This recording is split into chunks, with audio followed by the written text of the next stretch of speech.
Thanks for joining us. Sifting through mountains of mud and debris, emergency teams in Indonesia continue their mammoth search and rescue efforts nearly a week after a powerful earthquake and tsunami devastated the city of Palu and surrounding communities in central Sulawesi province. The death toll has skyrocketed to more than 1,400. This as the Indonesian president says aid is starting to trickle in. But many survivors are frustrated with the distribution of aid, with some saying they feel abandoned. I can't describe the situation, living like this. It's really difficult to find water. We don't have a place to shower. Thank God we've received some aid from the government, including a medical checkup. Well, for more on this story, I'm joined on set by Badwi Ruban, disaster prevention expert and former director of UNESCO's Catastrophe Prevention Unit, and also France 24's international affairs commentator Douglas Herbert. Good morning to you both. Badwi, 6 days after the earthquake and tsunami, my apologies. I appear to have the wrong piece of paper in front of me. Indonesia is no stranger to earthquakes, as I said in my intro. But how do you explain why this particular disaster was so catastrophic? Indeed, this disaster ends up being the worst-case scenario that we could expect for this event. First of all, presently the priority is, of course, for the search and rescue efforts which are taking place. The authorities definitely, in the beginning, had underestimated the extent of the damage, of the losses, and of the catastrophe itself. So 6 days now after the earthquake and tsunami, we are still witnessing a big need in aid. You have more than 200,000 people in need of help. Fortunately now the mobilization is getting speed. The authorities now are opening the door for international assistance. Definitely the Indonesian authorities and Indonesia are experienced and used to the occurrence of disasters, to earthquake and tsunami. They traditionally feel that they can manage this kind of situations. But now the president is announcing that there is still further effort is needed to search and rescue. Further effort is needed to come to the help of the displaced people, of people in need. We have about 70,000 people now on an hourly time needing help. So the extent of the disaster is definitely exceeding the expectations. So go ahead. And from the knowledge of the event itself, from the scientific and technical knowledge, it has also brought surprises. The strength of the earthquake, 7.5 magnitude on the Richter scale, the tsunami wave which occurred and hit the coast 20 minutes after the occurrence of the earthquake, the tsunami warning system, which did operate, but there has been some obstacles and some lags which will need to be determined why the warning didn't succeed 100%, why the evacuation didn't work efficiently in total, and there was also the phenomena that the strength of the earthquake caused the soil beneath the houses, the foundation, to be liquefied. We're going to talk about this liquefaction a little bit later. First, though, I'd like to cross to our correspondent on the ground, Avantika Sate. She's in Palu for us. Avantika, 6 days after the earthquake and tsunami, what's the situation like there? What are you seeing?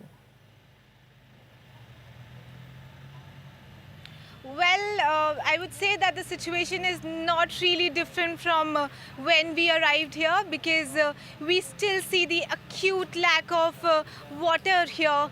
People don't have electricity. They are very small, on small scale generators are working, but there is no electricity at all in camps. We don't have water, there's no fuel, people don't have enough food to eat. So the situation is not really bright. It hasn't improved that much in these past 6 days. Also, right now I'm standing in front of the Ramayana. This was a multiplex which fell down right after the earthquake. A lot of looters entered this place because they didn't have anything, so most of them went inside to loot stuff like electronics, which would be computers or your televisions. We're hearing that there are reports that the police made arrests for about 35 people who were accused of having stolen this material, while we now also hear that they've come out with the order that these people can be shot after giving them at least one warning if they are caught conducting any sort of stealing. We also know that the people here are really sad to look at. I mean, their faces haven't changed much since the day we arrived. Avantika, there's some frustration over aid not yet reaching the hundreds of thousands of people in need. What have you seen when it comes to the relief efforts that are ongoing there? Well, frustration is to such a level that when we entered Palu, we were scared because people suddenly came in front of our cars. There were these banners saying, "We need help, Palu need prayers," and people came up with these cardboard boxes asking for food, money, water, whatever we could give them. That is when I felt that there's a lot of frustration in the people. However, right now when I spoke to a couple of these international NGOs who have come here for help, we are being told that health remains one of the crucial things that need to be worried about. There are these hospitals that have come down because of the earthquake, so these international NGOs are setting up field hospitals which are in the open air to at least provide some sort of first aid that they can do as soon as possible, so that victims don't have to at least travel to other cities because they are in really critical condition when they are brought out. Also, today morning we got to know that the authorities are conducting these meetings with international NGOs. They are called the cluster meetings. In these cluster meetings, what happens is that these NGO officials are there. We have officials from the government, the officials from the staff of the hospitals. All of them are there, and they discuss about the measures that have already taken place, the plan for the day. This is done specially to keep in mind that nothing is overlapped. No effort goes waste. Health will remain a critical angle. However, officials also point out that the shortage of gasoline could result in some sort of violence because people are getting agitated. On gasoline pumps, we see now military people, but before a couple of days back, we could sense a lot of tension among these people. Well, faced with a lack of food, water and shelter, you've got thousands of people scrambling to get out of Palu. Avantika, you and the rest of the team there have filed a special report for us about those people making a desperate bid to evacuate the city. Let's take a look. Hundreds of people have been waiting for hours in the sweltering heat outside this fence. It's all that stands between them and the Palu tarmac, their only chance to leave this city. The military is trying its best to contain the increasingly desperate crowd. There's nothing left of my house. I can't live here. I'm devastated. I'm still in shock and my child is sick. These survivors want only one thing: to leave the chaos behind them. Amongst them are those who are wounded and little children clinging to their parents.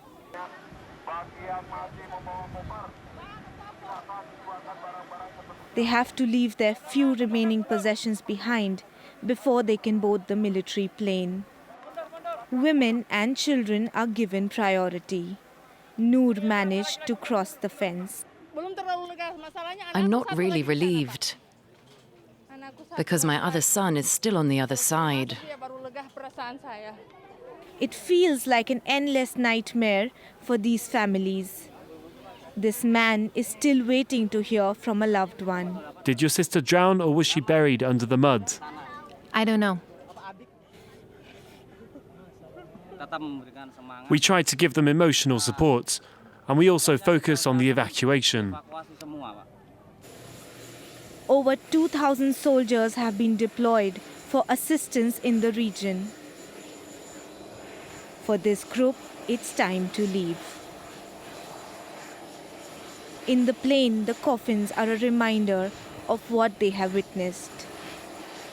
According to the UN humanitarian aid, about 200,000 people are in a state of emergency. Out of these, a quarter, which is almost 46,000, are children alone. So, Avantika, big fears for those people who've been displaced by this disaster.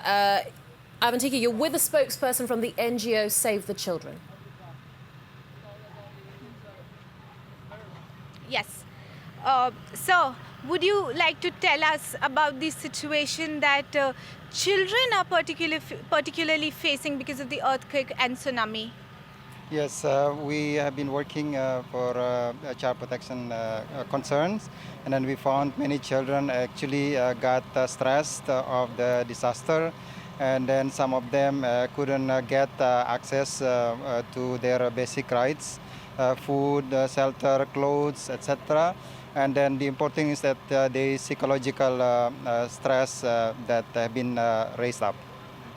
So we hear that a quarter of the people in need are children. And there's this grave amount of post-traumatic distress that comes, of course, with leaving their parents. How many, do you want to tell a story of any child that you've rescued, any person in particularly whom you've dealt with in this situation? We have been counting on 46,000 children needs supports. And then we already started working with 67 children that have been brought out from Palu, and then we found out in Makassar city, and then we also identified 5 children in the camp that lost their parents, and then now it's been under our supervisions with coordination with the Ministry of Social Affairs and the UNICEF as well. And then we are opening the services and registration for children that separated from their parents and caregivers. One important thing that you were telling me about is that Thank you.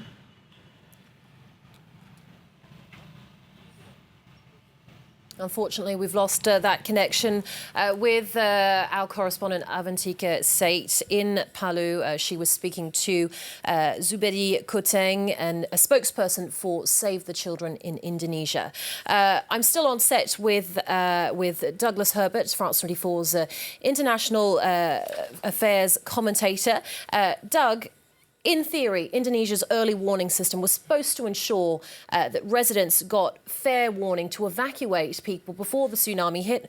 What went wrong? Yeah, there were a series of things that went wrong. And you're absolutely right to say in theory, because the infrastructure and the early warning detection infrastructure has been put in place, especially, I mean, all of those efforts to get those measures in place since obviously the 2004 catastrophe, the tsunami back in 2004, which actually struck 14 countries around the region, claimed 230,000 lives. So there were massive efforts stepped up around that entire region to put into place things like seismographic sensors, which, as the name suggests, detects where earthquakes, where they occur exactly, their strength, to send signals to the appropriate agencies so that warnings can presumably be sent out to populations in time to evacuate them. Things like tsunami buoys, which are literally what they sound like they are. They are little floating devices that are usually offshore, way offshore, to detect changes in the sea levels in deep deep water. And once again, they also are equipped with detection signals, which are supposed to be sent to the meteorological agencies, which are then supposed to send out alerts, sirens, and so forth. In this case, what went wrong is that in the case of the buoys, there are 22 of them. And a lot of them were actually provided by Germany, the U.S. after that 2004 earthquake. None of them function. They were there, but they didn't really function properly. Officials are blaming a mixture of a lack of maintenance, which obviously requires funding. The buoys themselves are extremely expensive, and then hundreds of thousands of dollars in maintenance are required, but also vandalism, just people picking them apart. So they were there, but notably did not work. And then finally, you have these so-called tidal gauges. That's sort of the last line of defense. Tidal gauges are literally to measure tides, and they're supposed to be close to shore, and they are sort of the last bastion of defense. And they are also supposed to send signals, set off sirens, when you have changes in the sea level with a rising tide coming in. You know, tsunamis come in, they begin very quickly, and then they slow down and they rise as they approach shore. Supposedly, these tidal gauges are supposed to be an indicator of any sort of potential dramatic change in those levels or incoming changes in sea level due to an incoming tsunami. Once again, those tidal gauges in this case were too far, were way far offshore off the beach of Palu, and weren't close enough to shore to really predict the full scale of the tsunami. As we were saying before, the waves themselves went far beyond what a lot of people had predicted. They were really going up to only maybe a height of 3 meters. And as we know, some of the highest waves, there were a series of tsunamis, 3 of them altogether, some of those highest waves were about 6 meters or just under 6 meters. OK. Well, we're still with Badwi Ruban, seismologist and disaster prevention expert as well. Badwi, do you think there was some sort of mismanagement then with this system that failed so spectacularly when it came to warning people about the tsunami? Well, as was said, there has been some shortcomings in the functioning, but the alert did occur. The tsunami warning system did provide the signal, and the Agency of Meteorology and Geophysics did confirm that at 6 p.m. and 2 minutes local time, which is a couple of minutes after the occurrence of the earthquake, the tsunami warning system was given. Okay.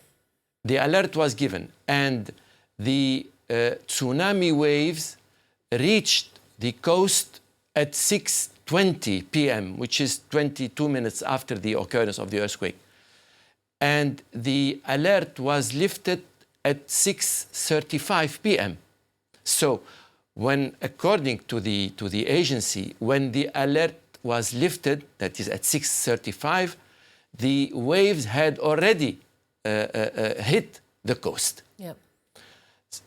And there were 2 or 3 waves, apparently. 2 or 3 waves.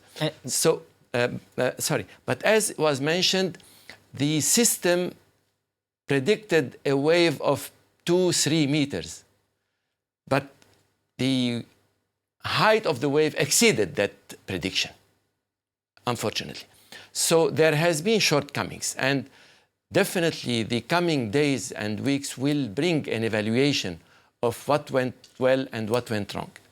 But even in the tsunami warning system, you need what we call also all the elements. You need what we call the last mile. That is, when you give the alert, you have to have had previously trained and mobilized and sensitized the population on the behavior to take. So you think there needs to be more education and training for the local population and how to react rapidly to an alert system? Definitely. I think that was missing in this case. It is useless to have a tsunami warning system without all the elements, without telling people where to evacuate, right, how to evacuate, where to assemble, what to do. Now, we don't know yet how many people did follow the warning or how many people did hear the warning, because the warning is given either by a text or SMS or by radio or by TV or by sirens, different sort of, and also whether all the populations affected or concerned, because you have an area of 1.4 million. So yes, it's how a very many? densely populated So, area. So all these unknown factors will need to be determined. The drills, the annual drills on the operation of the warning system do take place in all the countries of the Indian Ocean, as a matter of fact, Pacific also Ocean. other places of the world. The Pacific Ocean, I think you mean. Pacific, but also Indian Ocean. Oh, right. Okay. Yes, and the Mediterranean and the Caribbean. This is done under UNESCO and its Intergovernmental Oceanographic Commission. I just want to quickly talk about the humanitarian situation on the ground now. As we heard from our correspondent in Palu, and we saw from her report, there's little food, there's little water, there's little shelter. What health risks then are survivors now facing? Well, of course, we fear in this kind of situation the epidemics. We fear all this kind. So now with the international mobilization, with also the local authorities partnering with agencies specialized in health, hopefully WHO will come into play. So we hope that in the coming days, the situation will be less chaotic, will be better organized, and will be maybe more in control, hopefully. Okay. Doug, so not only are survivors dealing with this miserable situation of having no food or water and this humanitarian situation worsening, they're also now dealing with hoaxes and disinformation, just causing further panic and confusion. Yeah, on top of the disaster, you also have what the Indonesians call hoax news. They don't use the term fake news. And it's causing the further panic, basically. And what is this hoax news? Well, it's not necessarily all of it on the internet going viral, because as you may imagine, a lot of cell phone towers have been knocked out. A lot of phones aren't able to charge due to the lack of electricity. A lot of this is just word of mouth misinformation or disinformation, the intent to really sow confusion. Things about another earthquake going to hit, not true. Things about the possibility of another tsunami or a dam about to collapse. You know, one of the large dams in the region having cracks in it on the verge of collapsing, which could presumably unleash a new torrent of flooding and catastrophe and disaster, causing panic on top of panic. And a lot of it is perhaps to draw people out of their homes, getting them to try to evacuate their homes. And the Indonesian authorities have actually identified a few people who they suspect of being behind this. There's only a handful of people of trying to spread these word-of-mouth misinformation, these rumors about impending disasters yet to come, draw people out of their homes, perhaps in order to abet looting, to empty homes, those that are still standing, that is, and to make it easier for those with evil design, so to speak.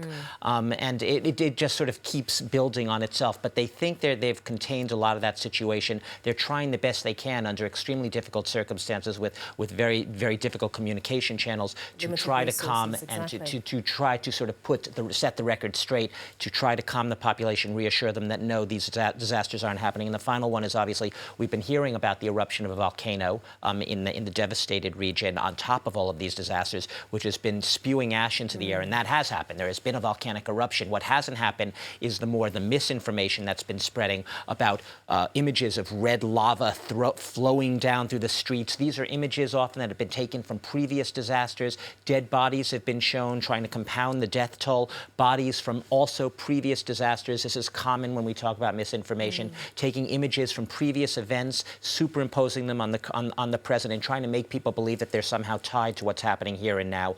All of it part and parcel of misinformation, disinformation, and adding to what's already a series of horrible, horrific tragedies across that region. Okay, well, Badwi, can we predict earthquakes? It is impossible to predict an earthquake. You can say that an area would be subject someday to an earthquake of such intensity or magnitude. But a tsunami, of course, can be predicted because it is caused by the earthquake. So this is possible. And if the tsunami warning system were perfectly functioning, probably we could have maybe saved more lives. The future will determine this. But in this phenomena, there was also a new factor, which is, as I said, this liquefaction, which is massive one. And this is rare to occur. It means that the soil in the area is a sort of thick layers of sediments, which, because of the energy of the earthquake, and let's not forget that the energy is equivalent to 200 times an atomic bomb like the Hiroshima bomb. So the strength of the earthquake did cause the soil to get liquefied, to become like a sort of mud under the houses. And that's why we saw many structures, many houses, as a sort of swallowed by the soil. That's why the devastation was so great. Badwi Ruban, disaster prevention expert and earthquake engineer, thank you very much for joining us today here on Live from Paris. And Douglas Herbert as well, France 24's international affairs commentator. Thank you to you as well. Well, stay with us here on Live from Paris. Lots more news coming up after a quick break.